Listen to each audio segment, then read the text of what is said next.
ગારિયાધારના મહેસણકા ગામના યુવાન પર 3 શખ્સોનો તલવાર ધોકા વડે હુમલો।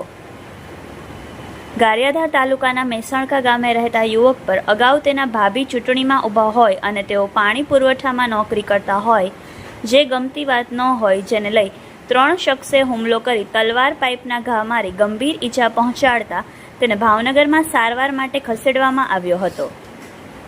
બનાવ અંગે જાણવા મળતી વિગતો અનુસાર ગારિયાધાર તાલુકાના મહેસણકા ગામે રહેતા સરાદીનભાઈ દાદાભાઈ શિરામણે ગારિયાધાર પોલીસ મથકમાં આ જ ગામના કાળુ સુરાભાઈ જુણેજા, અરબાઝ હામીનભાઈ જુણેજા, આહિદ ઇલિયાસભાઈ જુણેજા સામે ફરિયાદ નોંધાવી હતી કે તેઓના ભાભી મુમતાઝબેને ચૂંટણીમાં ફોર્મ ભરેલ હોય અને સામે કાળુબાના ભાભી કરિશ્માબેને ફોર્મ ભરેલ, તેમજ તેઓ પાણી પુરવઠામાં નોકરી કરતા હોય, જે વાત ઉક્ત શખ્સોને ગમતી ન હોય, જેને લઈને ગઈકાલે સાંજના પોતાનું બાઇક લઈને આવ્યા હતા, ત્યારે તેઓને આંતરી ઉક્ત શખ્સોએ હુમલો કરી અને સાંજે મારી નાખવો છે, જીવતો નથી રહેવા દેવો તેમ કહી તલવાર અને પાઇપના ઘા ઝીકી ગંભીર ઈજા પહોંચાડી હતી।